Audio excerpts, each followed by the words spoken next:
Today we're driving the all-new 2026 Lexus ES 350. This is the E Luxury, so the fully electric Lexus ES. We've got some really neat features in this, like the Mark Levinson sound system, the executive seating package. Total price on this is $63,770, and of course, because it's the ES 350e, it's front-wheel driven, so it has a driving range of 292 miles on a full charge from that 75 kilowatt-hour battery pack. We only get 221 horsepower from the front electric motor, but it gets around town pretty well, and all of that power, of course, is available all at once. So not as powerful as the dual motor all-wheel drive car, but I think there's still a lot of stuff worth looking at here after having driven both the ES 500e, which is the all-wheel drive premium car, and the ES 350h. Here's the spec sheet on this car. We'll include all these details in the description, but just looking here, so we've got a 17-speaker, 1,800-watt Mark Levinson surround sound system. Really excited to see that. The executive seating package is $3,635. We've got 21-inch wheels, and this is painted in iridium in the exterior. The interior is white, so we've got a nice differentiation between the Palomino interior and this white. The black is just, everything's black, but the wood grain here, I think some of these accents really elevate the styling on this new Lexus ES. The interior design, I think, is a little bit of an improvement for Lexus. We've got some really nice materials. The steering wheel is kind of this weird rubberized material that doesn't feel super luxurious. It's, I don't know, I'm torn on it. It just feels synthetic, and I feel like a leather steering wheel would be much nicer. I know they're trying to go with more eco-focused recycled materials. This just doesn't quite do it for me, and it's the main touch point that you interact with in the car. Everything else, though, the amount of physical controls in this interior, the climate buttons here that are physical, they press in. You've got a quick access camera view icon right there, right here on the dashboard. And then the design and overall layout of this new infotainment system is a big improvement, I think, compared to some other Lexus models which have not had as modern of an infotainment treatment yet. This is very similar to what we've seen in the new RAV4. We've got some charge schedules, settings that you can do here, and then nice integration too with our map and route planning. So it'll actually show you, if you zoom out enough, this blue area, and that's all the area that you can cover on whatever battery charge you have. If you change climate control, if you drive a little bit, that area will change adjusting to your charge level. If you go beyond that, so let's say we want to go over here, all right, into this, let's see, let's take us to, hey Lexus, take us to Modesto, California. We've got low service right now, so anyway, if we have service and you have the subscription to the Lexus app, etc., it'll show you charge stops on the way to go to and automatically route plan, precondition the battery accordingly so that you can get to your destination and charge in the appropriate time. We have the NACS charge port here. This will charge at a max rate of 150 kilowatts, so about 10 to 80% in about 28-30 minutes. This is what the 21-inch wheels look like. Pretty big wheels and tires. I'm sure you'd save a little bit of range by going to the smaller 19s. The new Lexus ES is a striking design. A lot of new design language for the Lexus lineup here. There is a ton of room in the back, and I don't know what we're doing in the front seat. Let's hop back there and see what that's like.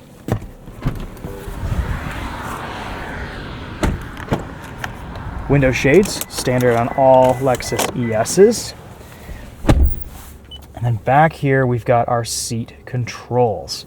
So we can engage our lounge seating. So you can see that backrest will move. I don't like how these aren't physical buttons. It's kind of challenging to operate them.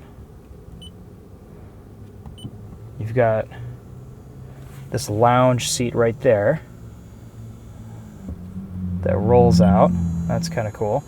There's massage levels. You've got a rear window shade and a nice little pass-through right here. I mean, it's nothing revolutionary back here. It's still a Lexus ES. This is not the LS. But overall, it's a nice space. We've got some cup holders right here. I don't know if this is executive lounge seating is worth $3,600, but it is neat and I guess cool to see in the new Lexus ES. Let's see what trunk space is like. Every ES has a power-operated trunk. Massive opening. Doesn't seem like we really lose any space with that executive package. Some more space under here. There is not a spare tire, though it looked like there is a threaded mount for once. Maybe a compact spare would fit back there. All right, let's go drive this. There's no front trunk, so nothing to see up there. And let's get some driving impressions on the road. See if we can connect CarPlay here. There we go. All right, then we're going to go to a recent destination, 16 minutes away. Let's hit it. I like this white interior. It's super light, airy.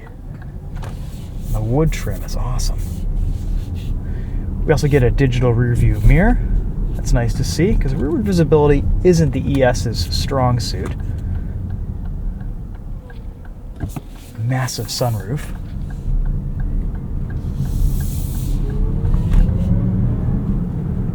Again, power is decent.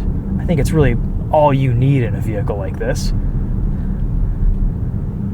Dynamically, this ES drives well. It rides nicely. It's super quiet inside.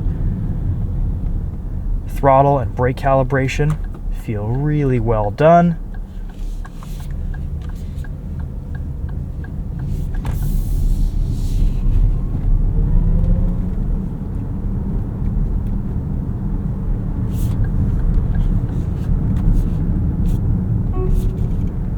We can see our navigation and our center gauge cluster, view a couple of other gauge layouts.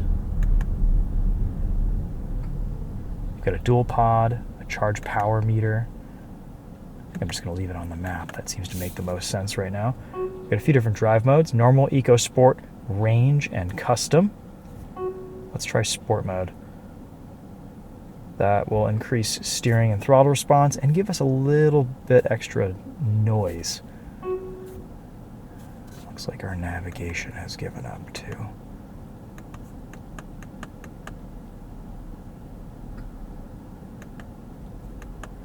Oh well.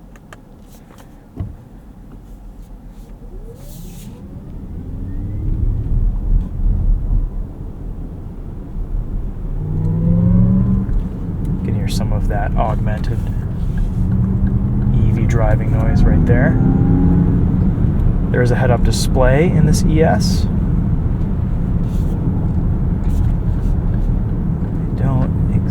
We'll give this bus some room. He's got his turn signal on. Don't exactly know how to adjust that head-up display quickly. If it's in the settings, it probably is. Displays. Display.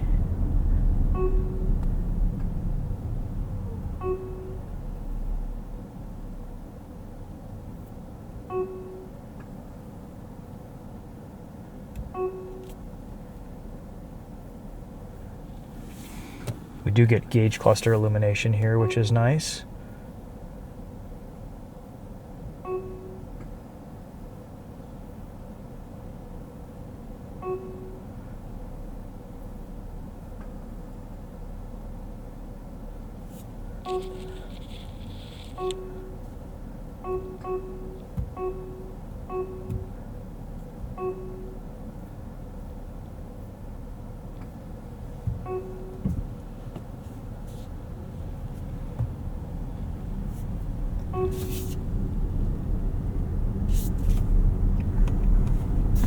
Yeah, I give up on being able to see the head-up display. You guys could probably see it pretty well with where the camera angle is. It's showing us our next turn coming up, our speed, and the road. There we go.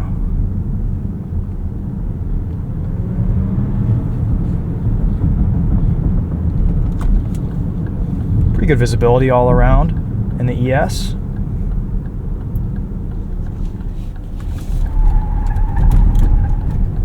Not a lot of grip on these 21-inch wheels and tires. A lot of noise going around that corner.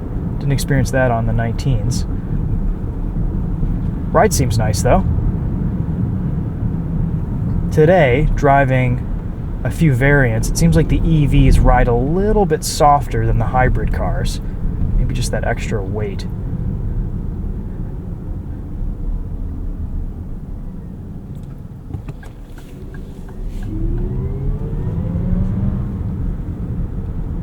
You have paddle shifters behind the steering wheel to adjust regen. All levels except for level 2 and lower engage the brake lights.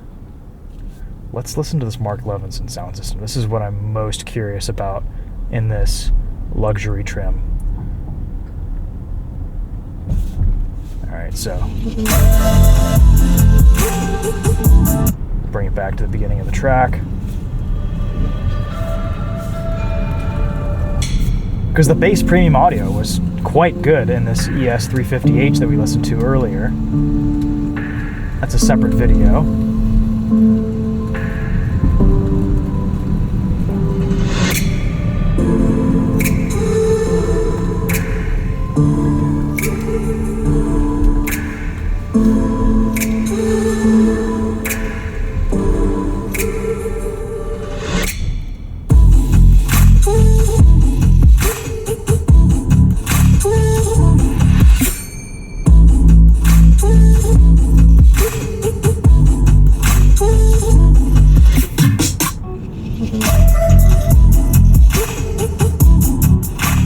Level this out.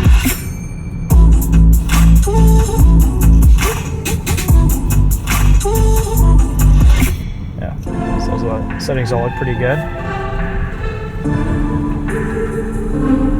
Already I can tell this Mark Levinson is a lot more powerful, has a bit more depth and clarity to it.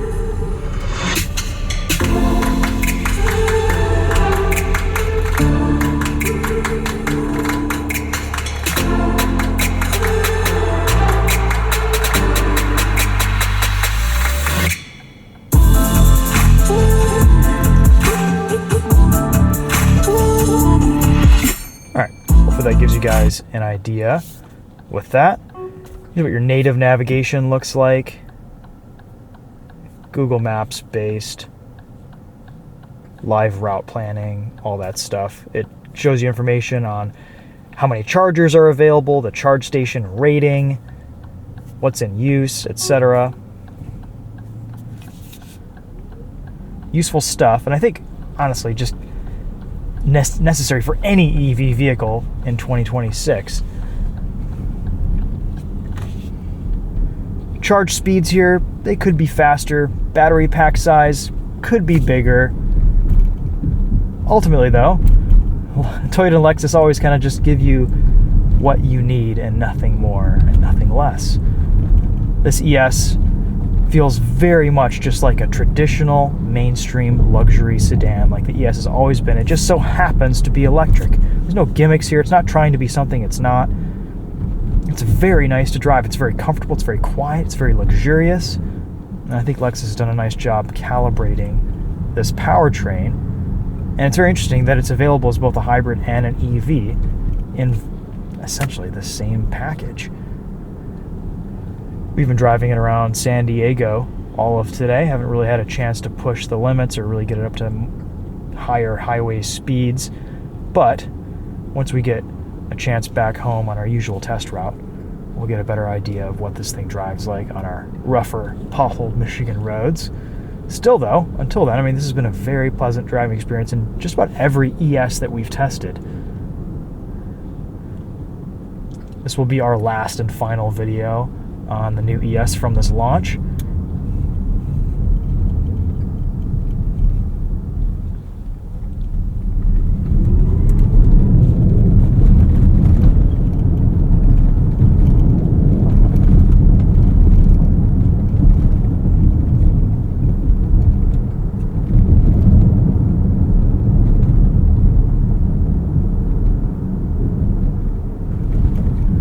Here's a properly bumpy road. This feels just like home. Soaking everything up beautifully on these 21s.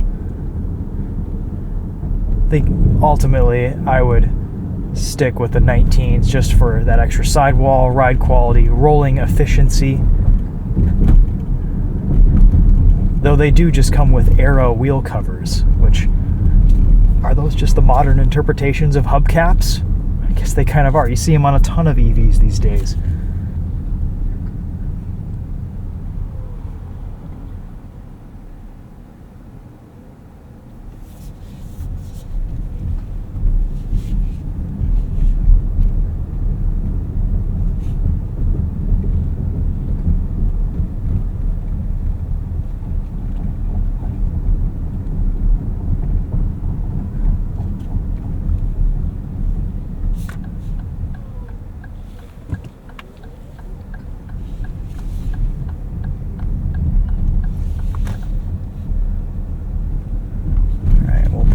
Here and wrap up our video. I think that sums up my thoughts on the 2026 Lexus ES. Overall, a perfectly fine automobile in 2026. It's interesting to see Toyota and Lexus coming out with so many EVs this year. I suppose that just makes sense for them to bring a bunch of them out if they can just repurpose that BZ powertrain and technology. We've got a busy parking lot here. So we'll see if we can do our best to find a spot with a bit more space. Biggest challenge with this event this week has just been able to find a place to park this car and do a walk around. So I think we found something. All right, guys, that's going to be a wrap for now. Thank you so much for watching. It's nice having a 360 cam in your Lexus ES. I wish it were available on lower trims, but here we are. All right, that's all I've got to say. Thank you so much for watching. Go check out the previous uploads on the Lexus ES on this channel and on the Windy Road Magazine channel if you don't want to listen to me yapping along. That's all. See you guys later. Take care.